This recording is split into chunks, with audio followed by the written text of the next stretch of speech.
Ladies and gentlemen, welcome to the Saturday edition of the Paranormal Portal. I'm your host, Brent Thomas, and I'm absolutely thrilled to be here and to have you here with me.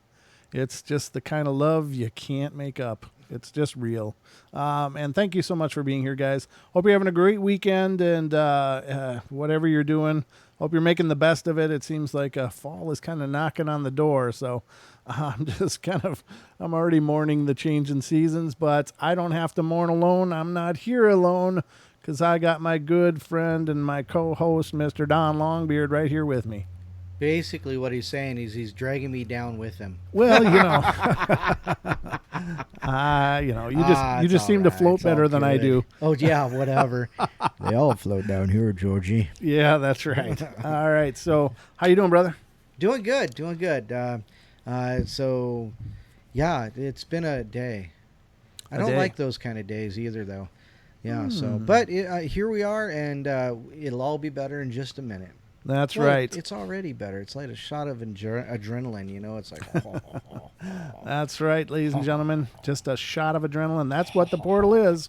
It's like your cup of espresso every night of the week, actually, except 7 days a week. Hopefully. No wonder I don't sleep very well. Well, there is that. I don't either, though, for whatever it's worth. But welcome, everybody. Glad to see so many of you here.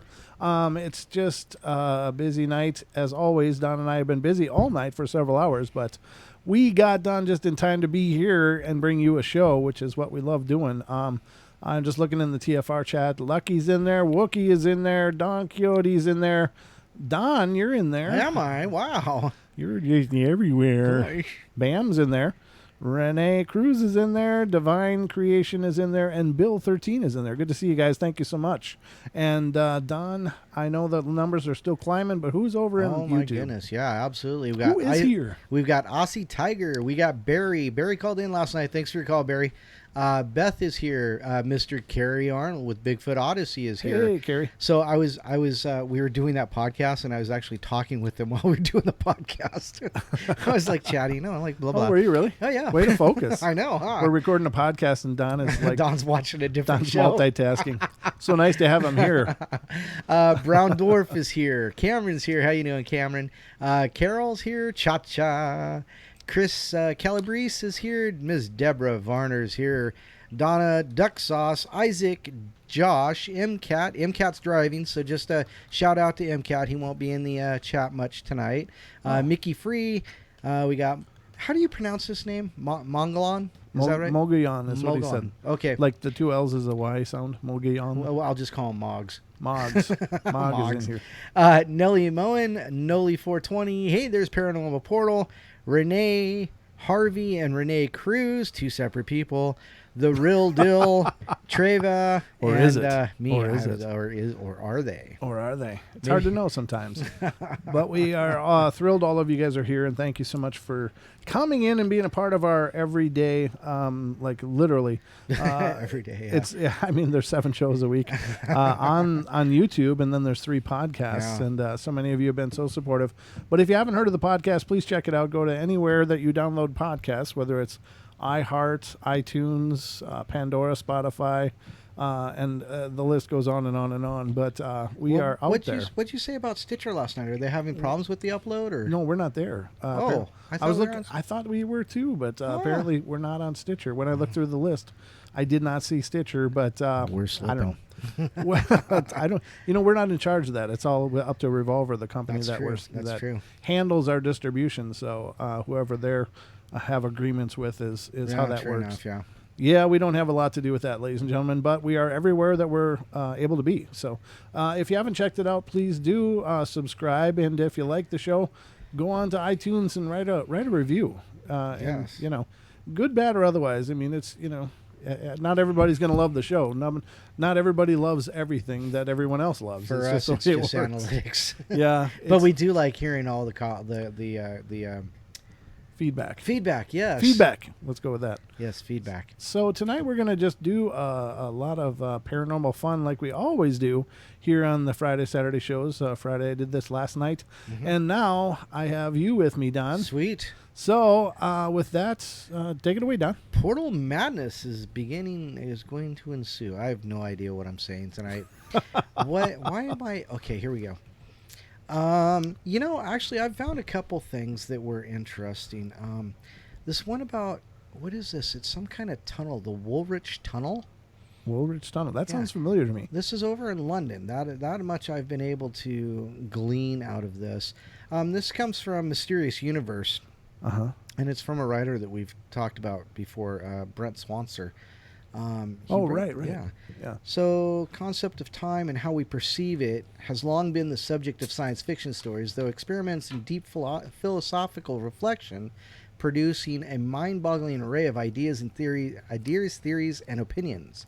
Far from being the simple linear line that many of us think it is, time is a deeply complex quantity for which there are many theories and which we do not fully understand. Now, there's a lot of people who would just say time is a human concept. It's got nothing to do with space because it's something that we limit ourselves to. So there is that. But it does help us to measure space. It does. Because we can measure based on a certain speed and an amount of increments how far we're able to go. And so it is fundamental to measuring space. Right. So it does have a purpose. That's true. And just so you know, parsecs are not a measurement of time. They are a measurement of length. Yeah, that's what I thought they were. So when Han Solo says, "I did it in 12 parsecs," that's time he's talking about. It's actually that's the distance. interesting. Yeah. Huh. So parsecs are distance, not time. Wow. Perhaps nowhere is the baffling potential nature of time more apparent than in the numerous bizarre tales of strange and unexplained phenomena regarding time. Incidents often referred to as temporal anomalies, which can include time freezing, time travel, time slips, time loops, and everything in between. Here we'll look into various weird accounts of time anomalies that serve to baffle, surprise, and suggest that time is perhaps far more malleable and more bizarre than you can imagine. One of the weirdest stories that has circulated in recent times is that of a tunnel in London that supposedly serves as some sort of time portal where the flow of time seems to slow to a crawl or even a full stop. In July of 2017, a very odd report came out of the site called a website called Portals of London, describing a peculiar time anomaly that supposedly occurred at the historic Woolwich Foot Tunnel, which spans under the Thames River and has been in operation since 1912. In 2011, the Foot Tunnel was closed down in order to carry out renovations and refurbishments. When the contractors went into the tunnels to begin their work, they did so expecting it to be a fairly quick job, and it wasn't expected to take more than a few months at most. However, the tunnel would supposedly be closed for more than a year and a half, a delay which baffled the residents of the area. Talking to the workers who had been down there started to paint a very strange picture as they allegedly began to report having experienced strange time anomalies while walking through the tunnel, such as working in the tunnels for hours only to emerge back into daylight to discover that only a few minutes had actually passed. Wow. Or of walking through the tunnel to find that the trip had inexplicably taken far less time than it should have. One worker on the tunnel purportedly told of a strange experience he had in the Woolwich Tunnel, thusly: "I was one of the first ones to experience it. We were working from both ends, as it were, and had tents up on both sides of the river. It was pretty basic. If you wanted something from the other side, you just had to walk through the tunnel. Anyway, the foreman on the other side, and he radioed,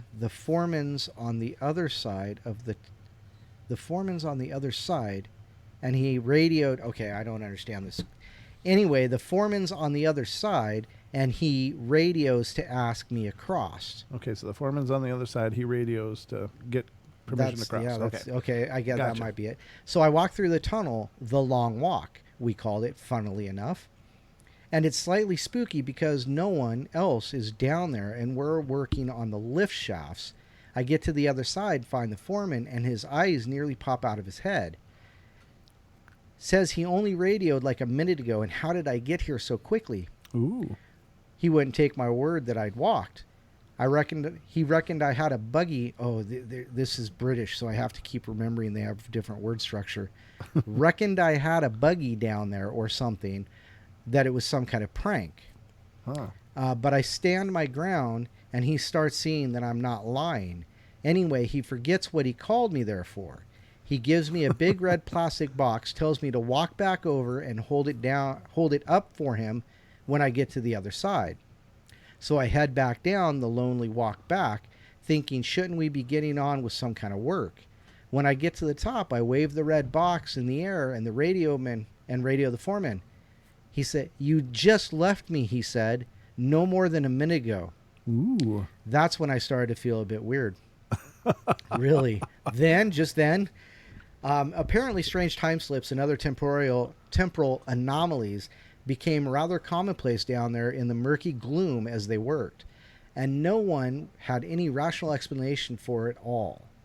It became such a reliable given that time slowed or even stopped in the tunnel that workers allegedly stopped even trying to use their watches to tell time, resorting to using egg timers instead. One worker explains, "My initial feelings was I was pretty freaked out by it all. But once everyone else had experienced it, it was amazing how quickly it seemed normal.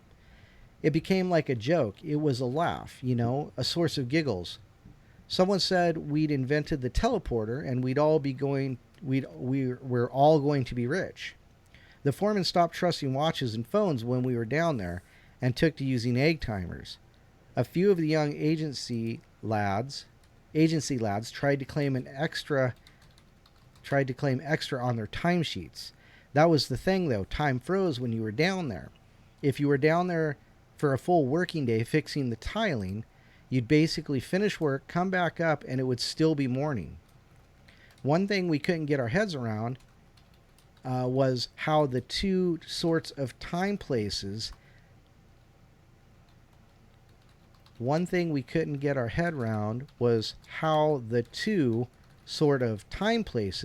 a guy was in seemed to be happening at the same time, as it were." I love the way the British speak. "Like I see you emerge across the river in no time at all, but there's also a you who reckons he spends 4 hours walking down the tunnel." Some workers apparently tested out their theory that time was actually stopping for them by camping out a whole 3 days down in the dank tunnel. When they finally emerged into the outside world, it was claimed that the day and time was exactly the same as when they had first descended into the dark to begin their odd experiment. In another experiment, one worker named Peter tied a rope around his waist as the others held on to the other end. The idea was for him to walk through the tunnel with the rope, then signal the others with a red flag when he got to the other side. After which, the workers would shout out to the ones holding the rope that he had crossed and then pull on the rope. It seemed pretty standard, even a silly bit of experimentation and fooling around, but things would apparently get very weird very fast. One of the people holding the rope said of what happened, "I'm kneeling down and craning my head so I can watch Peter walk down the curve. The tunnel bends in an inverted bow underground, and then laughs and waves at me for a minute. Then he gets bored, keeps walking, and he's just about to round the curve out of sight. It hasn't been long, just a minute or so around the same time it took us to walk down the steps. And I feel the rope around him tighten. Then I hear the lads up top, he's across, waving the red flag. The thing is Peter hears it too, and he stops, turns around, and he's looking at me. His hand slowly reaches into his big jacket pocket, and he pulls out the edge of a large red flag. For a moment I grin. I reckon they're all having one on me. But it's the look on his face that still haunts me. Nobody's that good of an actor. His face, and he's a big man, mind you, fearless. Our Peter was a big character, always in the center of things, always with this big smile. Never saw him take anything too serious in all of our days till then. But I don't know how to describe it. It was fear. just plain fear on his face. He was looking right at me, and I know what he was thinking. I know what he was trying to figure out. Do I keep going or do I come back? He takes one step towards me, then stops. I don't know how long we looked at each other like that, neither of us talking. Then, in the end, he turns around and carries on out of sight. Well, I'm up those stairs like a shot, and when I get to the top, there he is, across the river, unmistakable even from that distance. Red flag in one hand, another guy's arm around his shoulder. Anyway, I didn't like that. It freaked me out. Wow. So, yeah, that's crazy. So they just went down into the tunnel, and they were already reporting that he was across on the other side.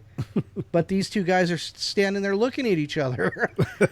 Like, oh, what the hell's that? That's more like, yeah, that's not necessarily time, but that'd be space. That'd be, you know, I'm like, what? He's down in the tunnel yet. He's people are reporting him upstairs, up on the other side. That's crazy. I don't like that too much. Yeah, that's kind of creepy, man. Ladies and gentlemen, Cade Moya is in the chat. He is, of course, the Cade. creator and host of the Believe podcast that he and I have been kind of co-promoting each other, and just wanted to let you guys know to welcome him to our chat. Very good. He's a great guy. He's a great guy. What was I going to do? Oh, I was looking to check on this phone call we got. Oh, there's a phone call? It is. There he is. And it's our good friend, Mr. MCAT. How you doing, brother? Tales from the trail. Hey, what's going on, gentlemen? Hey, brother. How you doing out there? Just trucking along. What's going on, everybody? Nice. I'm giving you the pumping action there. The arm pump. Where are you at now? Georgia, just fixing to get into Tennessee. I can tell you're in Georgia because you said fixin'. Fixing, yeah. You're fixing. Yeah, Oh, that's cool. So what's going on tonight, brother? not too much. Just driving away, listening to you guys. You're talking about time. I was watching a video, and it was like a long form panel discussion about time. This was for scientists that had been studying it. And the interesting thing was nobody agreed on what exactly it is. Okay. Like, there were two scientists who thought, no, time is an actual thing and we're actually experiencing it. One said, no, it's not an actual thing at all. It's just us experiencing something. We're making it up. And then another one had a completely different idea. So for the people who know, we still don't really know. Right. There's just a lot of ideas about what it is. Wow. It's pretty intense, though. I mean, you know, it's there's got to be something to it. I mean, it's a measurement, right? It's a measurement of change. So I can't say it's not a real thing, but the idea that there's somehow this cosmic clock ticking away, I think is maybe not accurate. I don't know. Are you breathing into your microphone? Yeah, hang on, let me move it. All right, cool. There we go. All right, perfect. So, yeah, I don't know. But, when things like the time anomalies happen and people slip through, I experienced one of these myself. And it's the blizzard story, driving through the blizzard, being absolutely terrified of this one part of the road coming up. I got my kid with me and can only drive so slow, but I didn't know how I was going to keep it on the road through this one patch of twists and turns. And the next thing I know, we're 2 miles past it. And even my son was like, Dad, what just happened? And I'm like, I don't know. But it was, it was a great thing.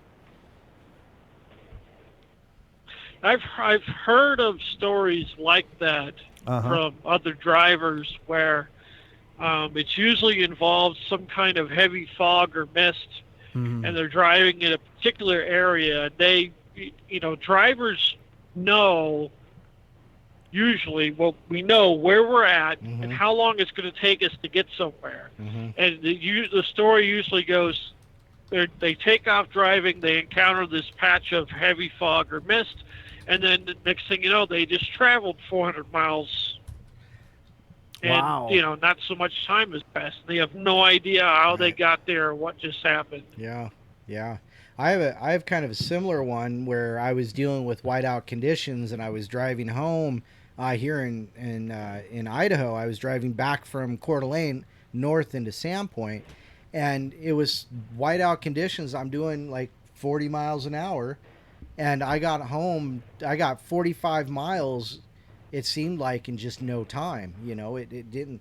No time had passed. It was just weird. So Like almost instantaneous. yeah, Wow. wow, yeah, it was crazy. It's like, Yeah. and I suppose MK, you probably know what I'm talking about. But that road hypnotism, when you get in your truck and you know where you're going, your brain can kind of fade out, and your eyes can go on autopilot, and do what it needs to do. It can shift the gears, turn the corners, watch the signs, and your brain's wandering away. And then all of a sudden you're where you're supposed to be. I'm sure you've had that happen. Yeah, I've phased out and everything's on autopilot, and then I mix an exit, and I'm like, oh man, I gotta turn around.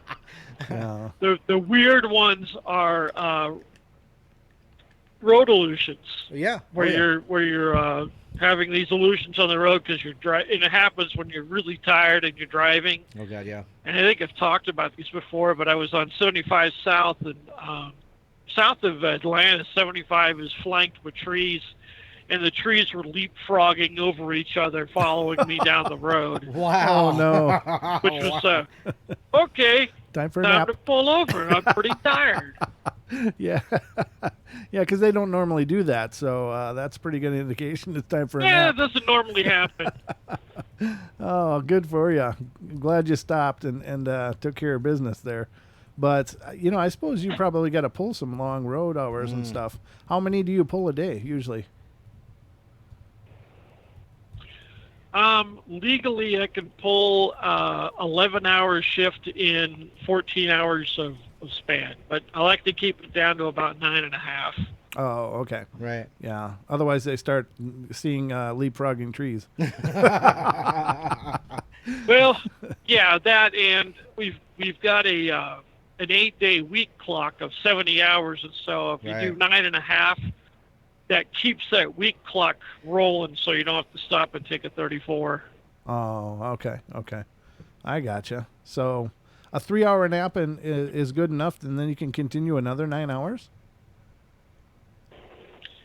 No, you need 10 hours of rest between your drive times. Oh, okay. Gotcha. Well, that's a good measure. So you can drive 11 and then sleep for 10, but I usually do it about 9.5. And 9.5 gets you pretty far. Now, we had another gentleman that contacted the show who's also an over-the-road truck driver, and he said he's seen all kinds of strangeness out there. So I haven't heard back from him, but he was going to email us in some of his experiences. But I'm really looking forward to that, because if anybody's going to see a lot of weirdness out there across America, it's you guys. That's true, yeah, because we're out here all the time. Yeah. I've only seen one thing that's pretty weird. I haven't seen anything like obviously weird, but I saw something once in Ohio, of course, because Ohio is where everything happens. Right. Ohio is messed up, yeah, for sure. But it was in Ohio at one of the rests. So I was on 70, and it was on one of the rest areas, and I'm on the rest area with my student, and we're taking a rest for a couple of minutes and getting on the truck and stretching, and I walk behind the building, and I'm just standing there waiting for my student to get out, and in the behind the building, it was a wooded area. Uh-huh. And I could see through the trees something was moving. It had lights on it, and it was moving around in the trees. Oh. And I said, okay, time to go. Are you talking Got my something? student and got the heck out of there. Now, was it a big thing, or was it like a human-sized thing, or much bigger, like a Breakdown. UFO kind of thing? I don't know. It looked like it was a vehicle. But Oh, wow. I didn't stick around long enough to find out. That's it. Moving on. Well, listen, brother, we're about to go to the break, and you're welcome to stay on hold if you want to talk some more, or you can go if you need to. But let me know what you want to do. I have taken up enough of your time. I'll talk to you again. Well, you're welcome to take up any time you want to, brother. It's always a pleasure to hear from you, and thank you so much for being a part of the show. Absolutely. You betcha. I'll talk to you guys later. All right, good night, man. Drive safe. All right, bye. So, yeah, Tales from the Trail. Oh, there's the sound. Tales from the Trail, and there's the bell. So, ladies and gentlemen, we're going to take our break right now. We will be right back in a couple minutes, so don't go away for more of the Paranormal Portal.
This is where we continue to talk over the top of this because, ladies and gentlemen, you may or may not know this, but lately I got a copyright strike for my own song. That's right.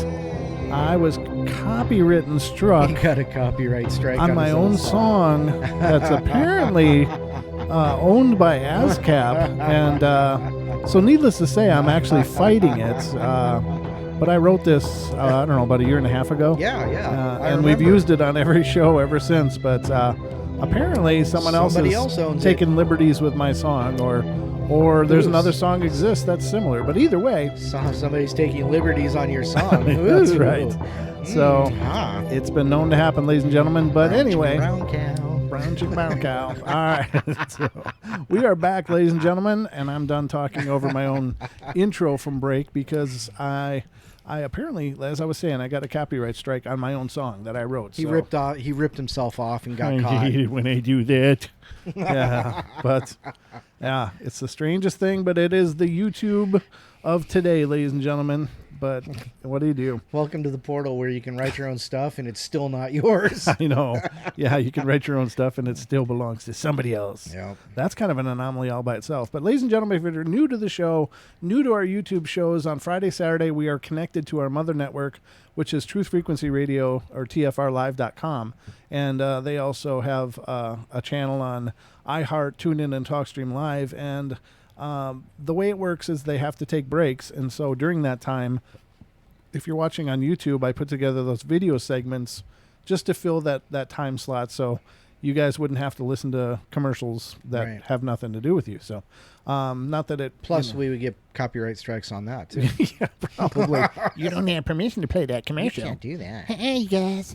So, yeah, I'm just trying to keep you entertained during those commercial breaks. So that is what's going on, and that's why we have those come up, because Do I amuse you? do I amuse you? But now, we had just gotten a call from MCAT, Yep. Mike Hetzel.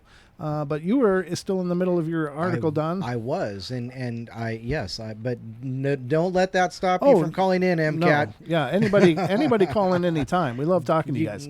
Callers Hello. get preference. Hello, Daniela. Good to see you. Wonderful to see you in the portal. Let's see here. All right, so it's all yours, brother. So we were just talking about Peter going down. He had the rope around him, and he was going down the tunnel, and the supervisors up above was calling down to the guy who was holding onto the rope and said, "Well, there he is, and he's waving his flag." But the guy that's down in the tunnel is looking at Peter, the one that's supposedly waving the flag, and they're still in the tunnel. So any weird thing like that. So it says the whole bonker story really took off when it was first released on the site and generated a lot of discussion and speculation on whether any of this is real or not. However, while there are those who hold it up as genuine time anomaly and a real case, others have criticized it as being nothing more than fictionalized tales passed off as an actual account of the unexplained. The story of the Woolwich Tunnel time anomaly is still fascinating either way.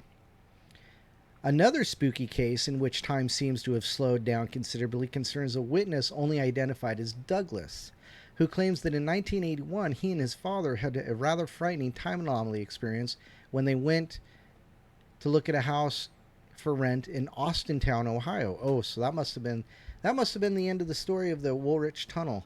Oh, that sucks, okay. But let me go on. Yeah, please do. So anyhow, Douglas, in 1981, his father and him went to check out a house to rent in Austintown, Ohio. Go figure. MCAT just said everything happens in Ohio. They arrive at the house at 6 a.m. and immediately were taken aback at how shabby and badly maintained the house and the property were. As they had made their way through the weed-choked yard, they apparently saw two rusty old swings swinging and heard faint sounds of child's laughter. Oh. Which was a bit unsettling, but they chalked it up to the wind and the kids across the street. Mm-hmm. A peek into the house's garage showed that it had a dirt floor and was completely empty. At this point, they were already getting a very strange sense of faint dread pervading the location. They found the side door unlocked and pushed in to venture inside, where a nagging sense of bizarreness continued. The lights apparently didn't work, but they could see well enough to make out the off-kilter layout of the home, which consisted of a large, windowless room with doorways branching off of it. The only light here was the lonely ray that stabbed into the gloom from the small window on the door that they had come through. They tried the basement door, but it was firmly locked. In fact, it was the only door that was locked. That's not my basement. My basement only locks when you go in. You can't get back out. Anyhow, so Oh, where was I? The door was locked. After looking around a bit, they tried the basement door one last time, and it actually opened this time around, which gave the witness an inexplicable feeling of foreboding. What's more, the lights worked there too. Despite the overall bad vibe they were getting from the basement, they tentatively ventured down the stairways anyway. And the witness would say of the surreal events that happened next thusly. Dad proceeded to go down the steps, but I was leery. I went down. And the basement was small. There was an old wringer washer with a loaded revolver on the lid. Ooh. It was like a silver and ivory handled cap gun that the kids use today. I picked it up 4 inches off the lid, and out of the corner of my eye, I saw a light cord moving. The lights went out and the door slammed shut. It was so dark you couldn't see your hand in front of your face. I felt aimlessly for my dad. Holding his shirt, we went back upstairs.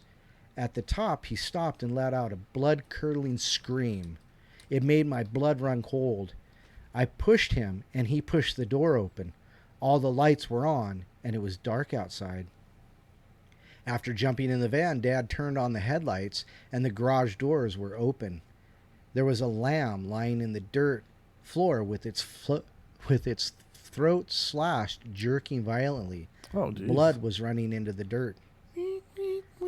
Adding to all of this, they soon realized that although they had only been in the basement for around 5 minutes, 21 hours had passed outside, and that concerned people had been looking all over for them. They apparently drove by the house again later to find that it had been boarded up and a sign from the FBI warning away trespassers. According to the witness, he never did find out what his father had seen down in the basement, as he had refused to talk about it until the day he died. Nor did any explanation emerge for why so much time had passed as they were down there. It is a really hard report to figure out, and seems to describe some sort of temporal anomaly. But just what happened remains unclear and amorphous. Huh. Was any of this weird tale true, or was it just an imaginative yarn? Wow, this thing keeps going. I got lots more. I like it. I can kind of kick back and Okay, cool. just keep an eye on the chat. So if you want to keep reading, I'm liking it. All right. So one very strange type of time anomaly. Gosh, I could say amorphous, but I couldn't say time anomaly. And is it temporal or temporal? This one was temporal. Temporal. Okay. Temporal is a correct word as well. Okay. All right. So one very strange type of time anomaly is what is often referred to as a time loop, wherein people claim to be reliving the same moment in time more than once, sort of like the film Groundhog's Day. These weird cases are closely tied to the phenomena of déjà vu, in that the subject can have experiences right down to the last detail which they are positive they have lived through before. One very odd case of this alleged happening in 2015, when a 23-year-old British man went to the doctor with a rather bizarre claim that he was constantly reliving past moments of his life, and that he had been stuck in these time loops for a staggering 8 years.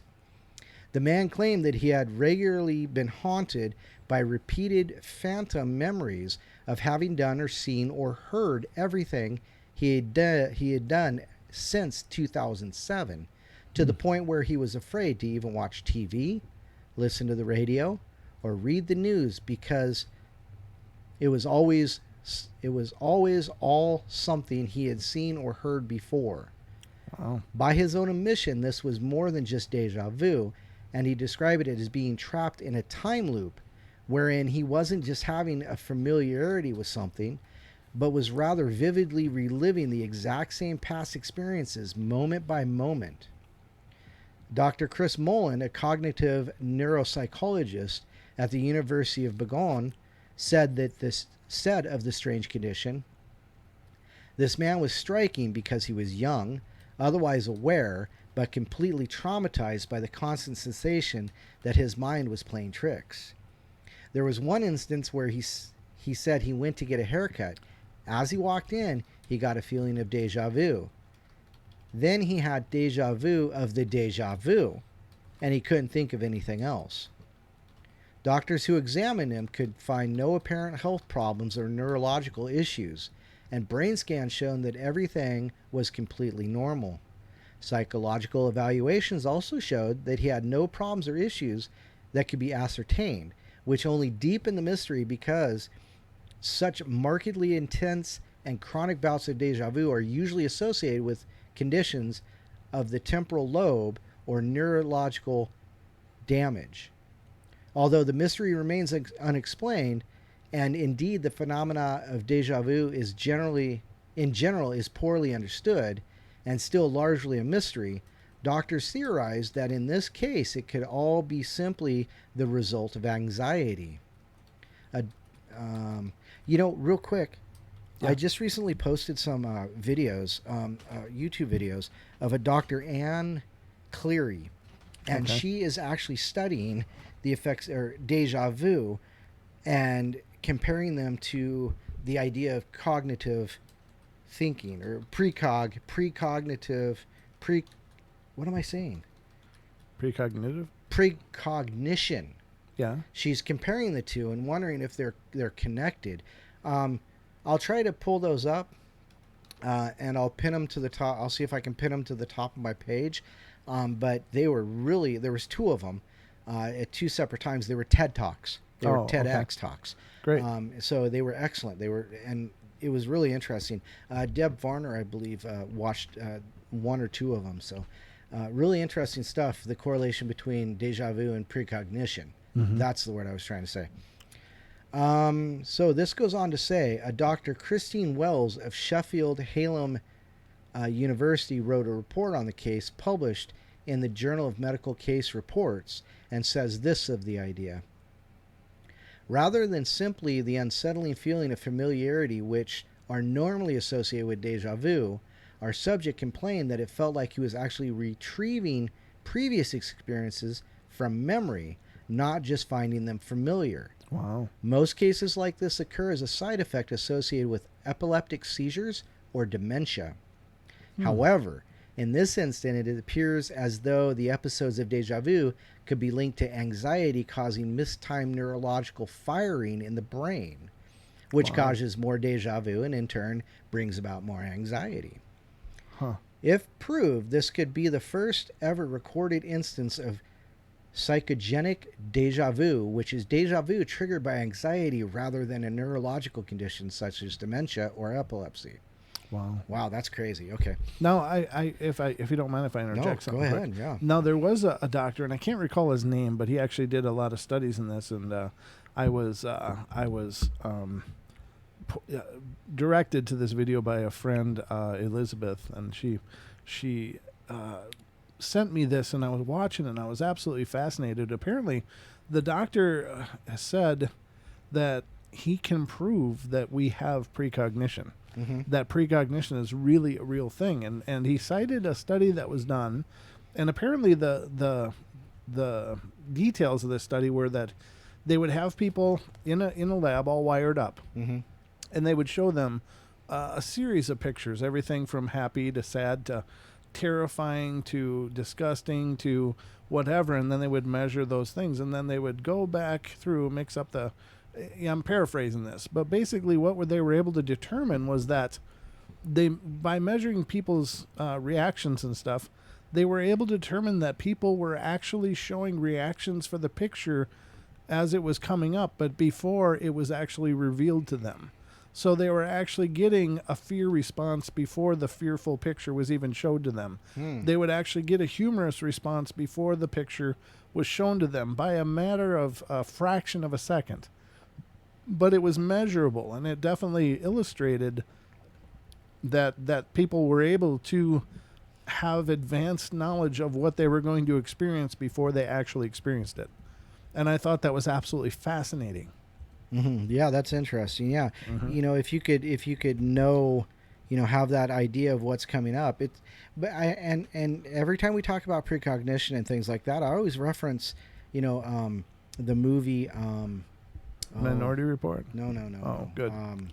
No, even worse. Next, but with I never saw that. Nick Cage. Yeah. So that's the one where he can see 3 seconds into the future. Okay. So he knows which one to go. But would that be cheating? I don't know. know. If you have the ability, I don't think it's cheating. I just think you're just utilizing your ability. So Yeah. that's my opinion on Absolutely. it. I'd be using the hell out of it personally. Wow, what's wrong with my? I'm behind. Why am I behind? I don't know. I don't either. Are you all better? Yeah. Yeah. Well, I got better. You got better. I got better. Wonderful. So cool. But yeah, I mean, for me, it could possibly conceivably be connected. I mean, deja vu. I was having anxiety when I had deja vu, and it actually walking in the same land I did in a past life. That was Deb that said that. So yeah, that's cool. Yeah. Depending on the conditions of the anxiety itself. Let me address this quick, Sure. if you don't mind. Brandon Becker says, doesn't precognition prove that everything is set in stone? And I would say no, yes and no. What I think it is that if certain events have occurred that set something in motion, then people may get a precognition of that event. But I don't think it's, that's possibly why people don't get normally precognition of events that are going to take place an extended period of time away. Normally, most precognition is pretty close to the actual event happening within a short time span before. You don't usually get too much of a year before this. I knew, the whole Nostradamus thing, Nostradamus predicted. Well, yeah, there were some predictions made, but apparently if you read the actual predictions in their raw form, they're pretty open to interpretation. Right. And I think a lot of people have inserted their expectations into a lot of that hype. Not that there wasn't something amazing going on there, but just saying. I think he was absolutely right on some things. I think some things are set in stone, Brandon. I think there are some events that we will experience as a global society because we need to, for lack of a better term. There are some things we need to understand in our experience here in order to progress to whatever's next or wherever we go next. Right. Now, there are a lot of things that are in flux and are variable. So I don't believe that everything is just all pressed out and we're just rolling down this path on this twisty-turny path. We don't have a choice to go any other way but on this twisty-turny path. I think as we make different turns and come up in these forks in the road, we choose which path we take. Right. And therefore, then certain events are going to happen as a result of that choice. And perhaps you can get precognition of the path that you're on. But Right. at any time, you can change paths, I believe. Right. Just my 2 cents. As Duck Sauce, mentioned before, he mentioned the Akashic Records. So, that it's casting shadows into the future. So, and we already know, that the Akashic Records, is everything that's ever happened that'll ever happen again. Mm-hmm. So there you go. So Duck Sauce is throwing that back in the stir pot. So there you go. There you go. So you still got more? Or you're... Oh yeah, I got a few more. Yeah. Okay. Well, you did tell me at the beginning of the show, before we started the show, that you kind of wanted to sit back. He was having a rough day because of that copyright claim. That copyright claim really pissed me off. Wow, yeah. It really did. Wow. Yeah. And it still is It pissing still me off is. because, that was the reason I used my own music anyway, was to get past all that Right, BS. right. And just be able to do a show and try to make it as good a show as I possibly could. And then I still got some dick out there, whether it's an AI dick or if it's an actual dick, I don't know which. I'm going with AI. Probably. But it just got me all fuming. So I did drop the first link of that TED Talk with Ann Cleary, Dr. Ann Cleary, in the chat, just so you know. I thought it was really, really interesting. I just Excellent. dropped it again. So there's that one. Let's see here. Oh, we have our thumbs down dick in the house right now. Actually, I saw it a long time ago. I just didn't mention The it. thumbs down, Dick. Thumbs down, Dick. Sorry. It's all right. That's, Real Deal says, Dawn, you and Brent are my first and only loves. oh, we love you too. Thank you Besides so much. OCG and Gemini. Oh, well, I guess we're in good company then. Yeah, we're in great company. All right. So let's see here. Let's get back to that page. That was kind of an awesome page. Okay.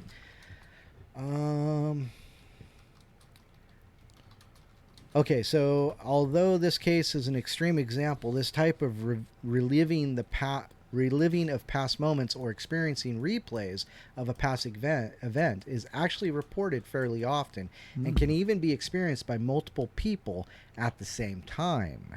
Wow, mass hallucinations. That's hallucinations. That's awesome. One typical example can be seen in a report made by ThoughtCo by a poster named Ryan.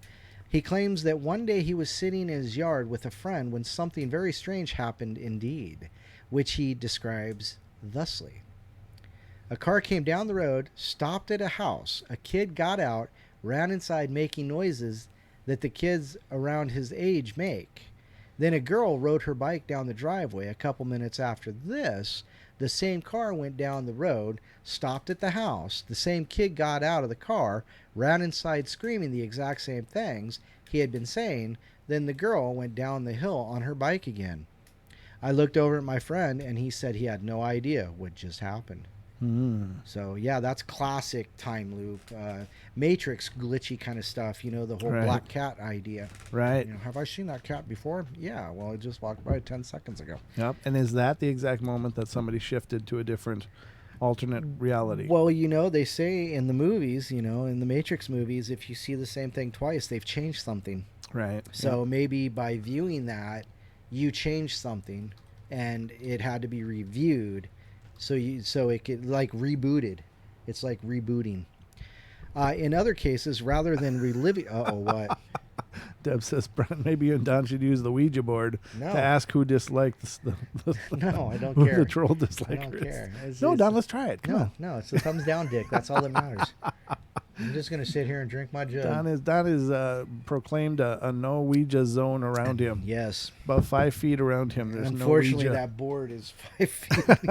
that wall's not that far back. It is nailed behind you, though, just so you know. Well, you know, yeah. After it kept falling down on its own, I nailed it, so it's staying Thank up God now. it never fell down while I was here.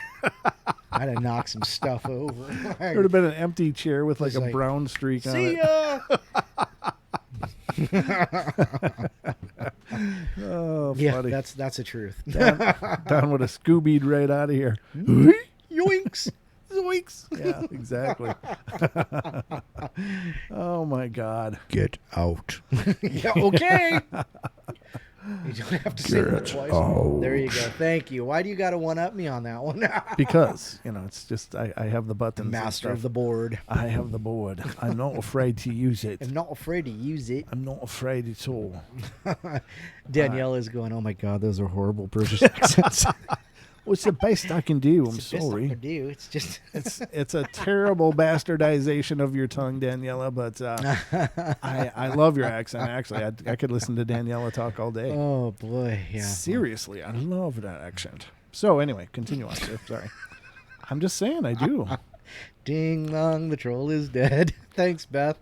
And now that's going to be stuck in my head all night. Yeah. Hope nobody has that copyrighted. Jesus. All Oh, right. boy. Well, you can't sing happy birthday anymore either. No, not that you should. Do I have enough time to finish reading some of this? Well, we got 2 minutes. How far? That might be enough for another quick story here. Okay, go ahead. In other cases, rather than reliving a moment, it seems as if the witnesses are perceiving themselves in a different point in time.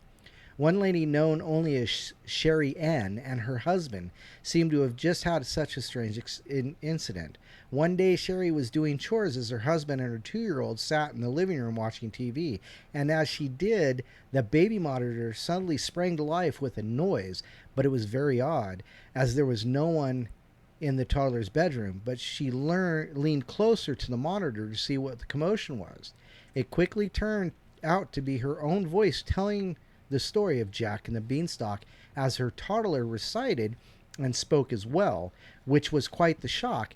As she looked down the hall, as a look down the hall showed that they were still in the living room with her son now sleeping on her husband's lap. Even stranger still was that she had told that same story to her child 5 hours earlier. Sherry would say of the anomalous incident, "Now I stood in disbelief as I heard the drawers being pulled open and shut, the rustling of toys, and the books being put in their proper places. But I nearly fainted when I heard my son's voice over the monitor. I kept looking back and forth at my husband and my now sleeping son in the chair in the living room, and the monitor sitting on the dresser that was literally replaying the specific incidents from earlier in the day. The monitor was a standard baby monitor bought from Walmart, not a recorder. But instead, I'll finish this on the other side." There you go, ladies and gentlemen. We're going to head to break. We will be right back. Don't go away. I hope you have a good time. Unless you're a thumbs down dick. You use the loo, get a refreshment, and we'll meet you back here. Don't go away.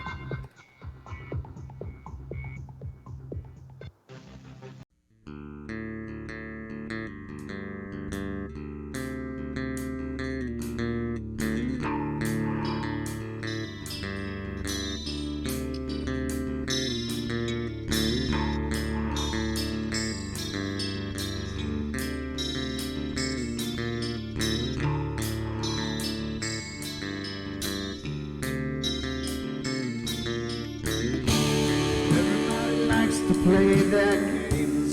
Everybody loves to place their bets.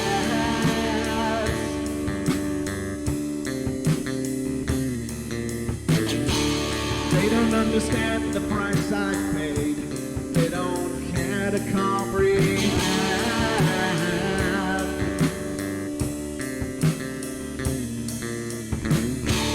Trace their lines upon my body, dripping scars across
just make sure that you're well fed.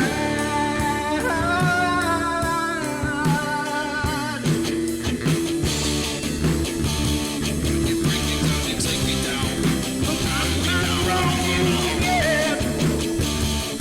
I'm not broken yet.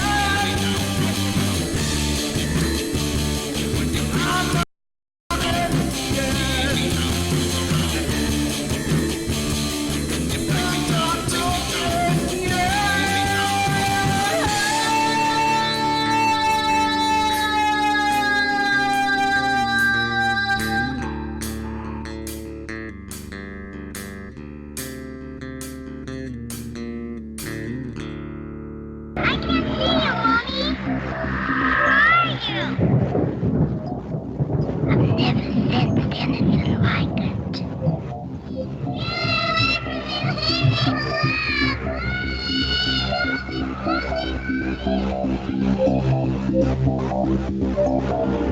Carol Ann is not like those she's with. They're attracted to the one thing about her that is different from themselves. Her life force is very strong. It gives off its own illumination. It is a light that implies life and memory of love and home and earthly pleasures. Something they desperately desire, but can't have anymore. Right now, she's the closest thing to that. Poltergeists are usually associated with an individual. Hauntings seem to be connected with an area. A house, usually. Poltergeist disturbances are of fairly short duration, perhaps a couple of months. Hauntings can go on for years.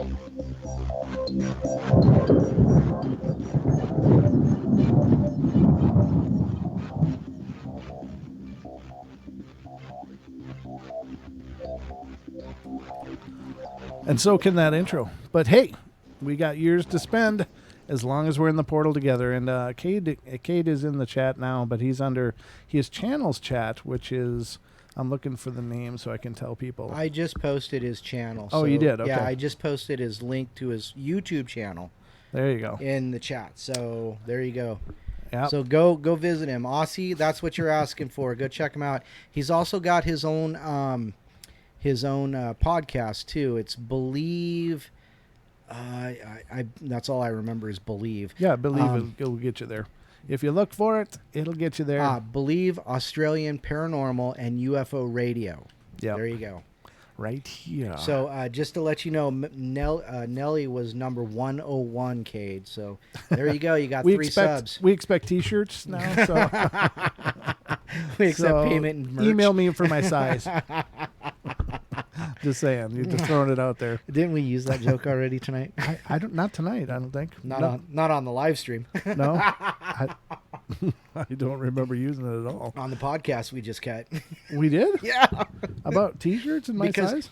Well, you said something about clothing, and you said email me, and I said just send money, I'll buy my own. Oh, that's right. Yeah, that's right. That's true. That is true. Recycling already. I don't even remember what the hell I say usually on the shows. So, well, look, so he's up to 104 now. So there you go. Woohoo, Trevor! Yeah. And 105. Suzanne did 105. There you go. Good job, guys. Good job. Yes, helping absolutely. to support another friend in the business. You know, and like I've said before, it's nice having someone on the other side of the world to compare. You know, right. And get those stories. And check out Lee McNew's channel as well. And subscribe over there, ladies and gentlemen. And make sure you subscribe to Duke's channel over on Bigfoot, World Bigfoot Radio. Yeah, exactly. So it's all about supporting each other and supporting, friends. Cha-Cha's 107. Thank you, Deb. Deb was 106. Yep. Excellent. So, Cade, we're getting you there, brother. We're going to climb you up the charts. And now you can pick your... He can name his URL now. You can pick your custom URL with 100 subs, brother. So, see? Gotcha. We got you there. Yes. If you enter the portal, anything is possible. All right. So, you still had more? Or was that it? Yeah, I got more. Do you want me to just keep going? No, look at this, though. Look at this. What? Weird. We got a call. Oh. It is an anonymous call, but it's a call nonetheless. You're on the air. G'day, boys. This must be Cade Cade. from Believe. How you doing? Nice. He's on the horn with us now, ladies and gentlemen. Mr. Cade Moya is joining us via his anonymous phone. There you go. By the Believe phone, the bat phone. In the Believe cave. Welcome to the show, brother. How you doing? Very good, boys. Very good. I had to call in and thank you for all the extra subs. I really appreciate it. I'm sitting here and I'm editing my podcast, so I thought taking a 5-minute breather and give you boys a buzz. Nice. I appreciate Thank you very much. Yeah, now you can name your URL on YouTube. With 100 subs, you can give yourself a custom URL. So it'll be youtube.com/ and then whatever. Yeah. Savvy with that stuff, so I'm very happy. Excellent. Oh, perfect, man. We're happy to help you. We're happy to support those that are doing the good work out there. So, and we got a bunch of people here as well that have shows. So it's really turning into a really cool community. Yes. But how's things down under today? It's busy, mate. Today's the day I pump out all the podcasts. So I have my pop culture one. It's called Comic Confidential, and that's where I talk about all the nerdy stuff that I really love. And I'm also editing some episodes of Believe to release next week. Nice. How many do you do a week on the Believe? Just the one, because I'm not a madman like you two boys. Well, you know, you might be mad, but you're not as mad, maybe. We're all mad men after a fact. Just a different kind. Just a different. So, what's your show about this week, brother? Oh, mate, I'm spoiled for choice this week. I have a guy who made some documentaries about some UFOs here in Australia called Australian Skies. And I don't know if you guys know that one or not, but he came on the show, and I have a choice to release that one, or I can release this absolutely terrifying Yowie encounter story, which gave me chills the whole time I was listening to it. So yeah, I'm kind of spoiled. I don't know which one to go for yet. I think you always go for the sensational one, personally, and you can do the interview one after. But yeah, those scary ones really draw people in. Mm-hmm. Not that you're asking for my opinion. I mean, this poor lady I'll just surrounded by the Yowie for hours. I'll just insert myself into your process.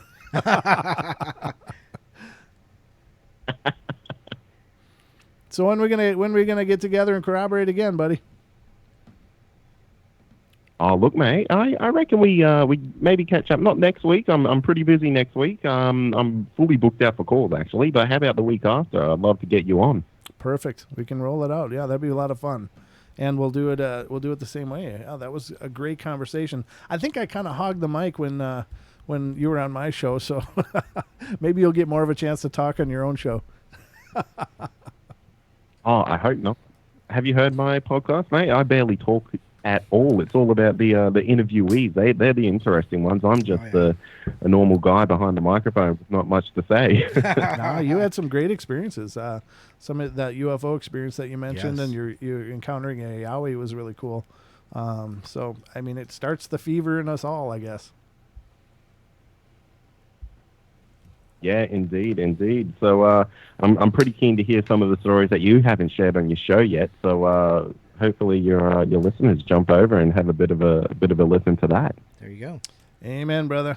We'll definitely encourage people to come check you out. Again, I appreciate what you're doing, and you're doing a really top-notch job over there. Yeah. And you've really raised the bar quite a bit from a lot of the podcasts that are out there. So nice job, brother.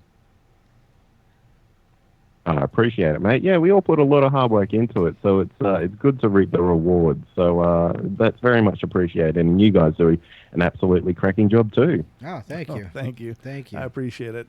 Thanks so much, man. It's great to hear from you too. You can call in anytime. No worries.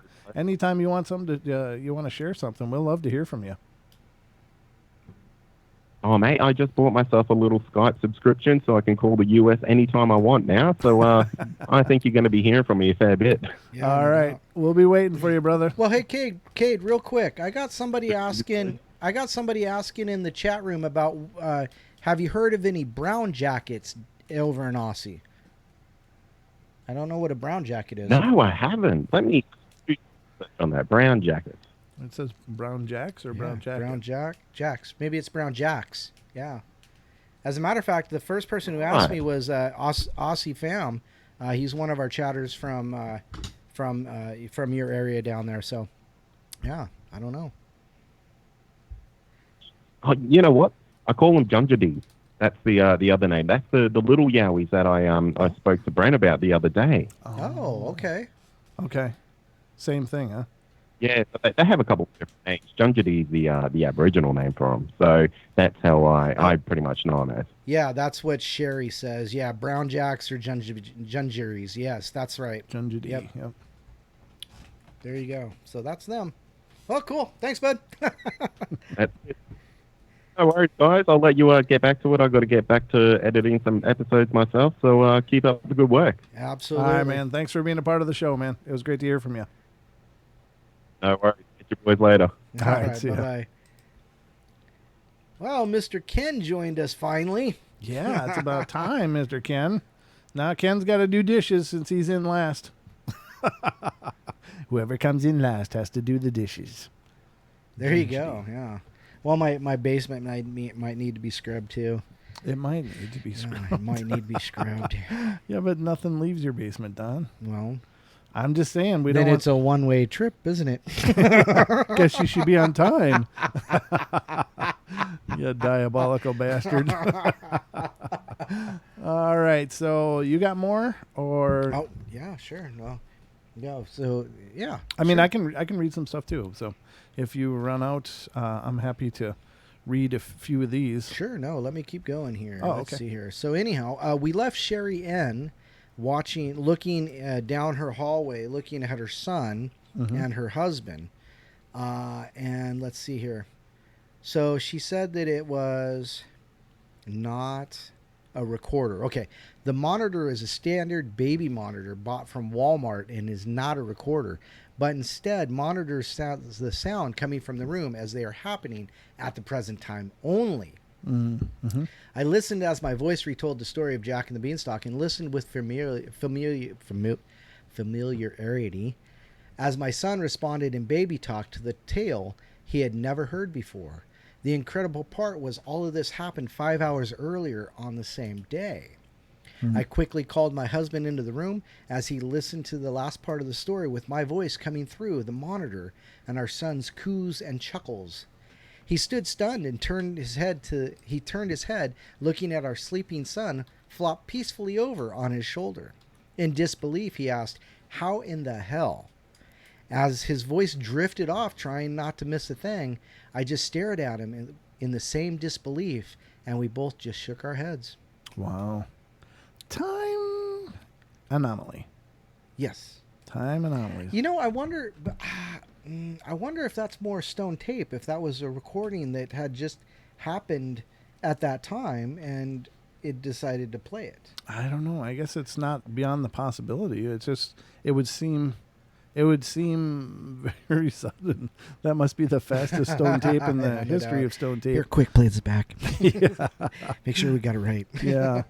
Yeah, I don't know. Edit the stone That's tape. an interesting idea, though. Yeah, it's I guess it's possible. I don't see why not. Usually, I bring that up in jest, but usually we hear stone tapes are usually centered around a violent or a terrifying, emotional. Yes, a very emotional. Now, this would be emotional. I mean, a Sure. mother reading to child, but I mean, like, It would be a loving event. yeah. So maybe that's maybe There's something to that. That's for sure. But very wild, for sure. a bit of a different time phenomena is, rather than repeating a past experience, the witness experiences some future experience before it actually happens. And again, this seems to happen with not only individuals, but also several people at once. One such case concerns a woman named Eula White, who grew up in rural Alabama and Florida in the 1920s. At the time of her mysterious experience, she was living in rural Alabama, and one morning she purportedly had quite the odd incident indeed. That morning, Eula had gathered out in front of the farm of a Mr. Hawkins with some other women in order to prepare some bushels of peas and beans. It was all fairly normal enough, and at some point Mr. Hawkins came out of his house, saddled up his horse, and rode off towards town, with Mrs. Hawkins running out to remind him to get a bag of flour while he was out there. She explained the odd sequence of what happened next thusly. About mid-afternoon, we were still on the porch shelling peas, and he looked up to saw Mr. Hawkins approaching the house. The road leading to the house came off the main road and was about 300 feet long and ran directly up to the porch. So we could see him coming quite clearly. Thrown across the saddle in front of him was a large white cloth sack of flour, and cradled in his left arm was a brown bag of other groceries. We watched as he rode up to the gate, and he stopped there waiting for someone to open it. One of the boys ran out to the gate and opened it. Then, in full view of all us women and children, Mr. Hawkins vanished. Wow. He just disappeared instantly. Boom. We sat there for a second or so, just astonished, then terrified. We began screaming. After a few minutes, we calmed down, but we were still shaken and confused. We just didn't know what to do. So after a while, we went back to shell and peas. But all of us, the children too, huddled up there on the porch, afraid. Mr. Hawkins made one of his boys close the gate. Mrs. Hawkins made one of the boys close the gate. Mm-hmm. About a half hour later, we looked up and again saw Mr. Hawkins riding towards the house with the same white sack of flour across the saddle in front of him and the same brown bag of groceries in his left. Again, he rode up to the gate without a sound and stopped. None of us had the nerve to open the gate. We were just all too afraid to move. We just sat there staring at him, waiting to see what would happen next. Finally, to our relief, Mr. Hawkins spoke. Well, is someone going to open the gate for me? Mr. Hawkins got there before he arrived. Oof. That's crazy. Yeah. I think I've come across that one before. Yeah, it's one we've shared on the show. But now it makes more sense. This was a better reading of it. Yeah. So, yeah. And that's the case with a lot of this stuff, ladies and gentlemen. I mean, there's a lot of paranormal information out there, but unfortunately it's duplicated a lot all over the place. Right. And so we oftentimes run across similar stories or same retellings or even a carbon copy of stories on different locations. So we do our best to try to screen that out, but if you recognize any of what we read, it's not that we're trying to recycle old material. It's just that the old material got recycled on us. It's our own Groundhog's Day. Yeah, we're just doing the same show over and over, but we're still having fun doing it. So how much time do we got left? I don't quite know, but let me look and find that out. We got 9 minutes. Oh, well, okay. So actually, when I was watching this video, Dr. Ann Cleary, she talked about déjà vu and precognition, but she also mentioned jamais vu, loosely related to these other phenomena known as jamais vu. That's Jamais, jamais vu, which is a sort of opposite of déjà vu in that it involves a person being in what should be a familiar place, yet feeling as if it's strangely really different. Sounds like something I've read recently, but even go ahead. I mean, it plays into the absolutely Tonight Show as if they have never been there before. Now, remember, they should remember being there, but they feel like they've never been there before. This oddity has been theorized to be anything from a mental glitch to proof of alternate parallel dimensions. But it seems that in some cases it's perhaps due to some sort of temporal anomaly. I'm stumbling on that one tonight. Loosen your palate. One witness of such a phenomenon called herself Mel B. Oh, goodness. Tells of her own such experience in which a place she knew very well became suddenly unrecognizable and alien because of some sort of bizarre time slip. She describes her incidents thusly. I really hate him using that word all the time.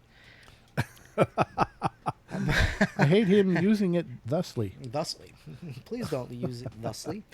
My husband and I live in the deep woods of East Texas. Oh, East Texas. Near a tiny place called Mount Sylvan. I've been having some medical tests done at a hospital nearby. I went for testing 3 days in a row, always with the same routine. I park in the same small parking lot, walk through the double doors leading to the first floor of the cardio testing area, turned right at the gift shop and signed in at the desk. I always exchanged some casual conversation with the same young woman, very pleasant blonde receptionist. I'm just reading my own words in there now. There was a small sitting area across from her desk with a door leading to the phlebotomy blood drawing lab right behind her cubicle. That's strange. The door to the lab was always open, though in the sight of the patient sitting in the exact type of chairs, even the same color, that I saw my late mother sit in for her chemo treatments was just too gut-wrenching. She died a year ago. Okay, so she's sitting in the same lab as her mother. Okay. I even heard a patient in the lab comment on the new chairs. And a nurse replied that the hospital oncology department had donated them. I decided to sit across the hall anyway. Last Friday, my husband went back to the hospital with me to hear the results. He had never been there before. Usual routine. We parked, walked in, turned past the gift shop, and there was no check-in area. I stood and stared in total shock. No desk, no chairs, no blonde receptionist, and the door to the lab was just another wall. The other sitting area was just as before. I started to walk up and down the hall searching for my check-in area, but it was nowhere to be seen. A doctor walked by, noticed my confusion, and asked what I was looking for. When I told him that the place I had checked in for my test was missing, he laughed and said that it had been moved to the second floor 3 years earlier because they needed more space. Well, now, her mother died the year before. So it must have, well, now it depends on when her mother's chemo stopped, but that doesn't put it 3 years behind. Right. But so she should have, so jamais vu, she should have this feeling of been there before, but she wasn't because it was out of space. It wasn't necessarily out of time, but it was out of space. Interesting. What's going on here? It's hard to say. Here we have looked at a wide range of temporal anomalies for which there is probably no one complete answer. We are left to wonder just what is going on in these cases and to scratch our heads trying to figure out just what these people experienced. Questions abound. Are there some of these merely tricks of perception or misfirings of neurons in the brain? How would we explain this account of multiple witnesses? How would this explain accounts of multiple witnesses experiencing the same thing? Are these cases just tall tales, exaggerations, or hoax? Or is there something strange going on beyond our understanding of how time works? If so, what exactly is happening now? The answers to these questions are elusive, and one is left to wonder whether time, as we know it, isn't exactly what we think it is, and far stranger than we imagine. So there you go. Very, very, very interesting stories. This is the kind of stuff that will just cook your bacon, ladies and gentlemen. I'm telling you, this stuff is just bizarre. It's a brain boiler. But I like it. I really like this stuff because it just demonstrates the fluidity of the reality we exist in. And therefore, that stands to reason that if reality is fluid, that's why we can be creators of reality because it's not concrete. We're not born into this rigid structure. We're born into a fluid structure that can adapt and change. And I think that's kind of what these things demonstrate is that, look, nothing's cut in stone. This is not the way things have to be. I mean, anything can happen. The magic is real if you have the keys. And the keys are simply understanding that, this is all dynamic. Everything is dynamic, and you just got to figure out how to change the vibration. I think really, honestly, I think that that's the key. And, we can manifest. We can manifest in this world because it is fluid. If it was rigid, we wouldn't be able to. That's my thoughts. That's what I'm thinking. I don't know what you guys think, but I don't know. I think there's something really profound going on. You're absolutely right. Weird Desk, it is real. Find the magic in every day. It's one of the things I say at the end of every show because I really believe that. I really believe there's magic. I think there's miracles that can be happening at any time, at any moment. Absolute feats of magic can happen. But the problem is we have rigid thinking. The world isn't rigid. The reality we live in isn't rigid. What's rigid is in our mind and in our expectations. And we create these boundaries that we have to run against all the time. Right. So if we allow the reality to be fluid and in its true nature, manifestation becomes an easier act, much easier, because I don't think the manifestation is resisted by the macrocosm. It's resisted by our microcosm, by our minds. Kate says, do you think the magic is science we don't understand yet? I think that, I think it's the old saying, it's all one and the same. It's just an understanding. Right. Science is a definition, and magic is just another attempt of a definition. It's it's semantics. Right. Whether or not we create change by some, mystical property, or we know that we are creating vibrational flux into a palette that exists before us, and we can change the dynamics of it. it can be scientific as well. It's just it's all semantics at this point. I think that's my feeling anyway. But to each their own. Again, I don't ever mean to preach, but I just share my thoughts. Well, you better wrap your thoughts up because I think we're just about done. Just so happens I'm all out of thoughts. I'm all out of thoughts for the day. I love you guys. All right. Well, that's going to wrap up the show, ladies and gentlemen, for tonight. I hope you've enjoyed this journey. And Don, you did a great job. Oh, thank you. I love that you carried the show tonight. Indubitably. All right. So, anything in closing? Paisley Wild's next on TFR, and she will be live casting on YouTube. Otherwise, no. Have a great night. Love y'all. All right. Love you Thanks, guys. Cade. Be good, be kind, be nice. Take care of each other. Help each other out. Find the magic in every day, and remember to laugh as much as you can. Love you guys. We'll see you tomorrow night for some bedtime stories. Good night, everybody. Wins the marathon. Oh, that's coming up. I don't know yet. I'll let you know. Good night.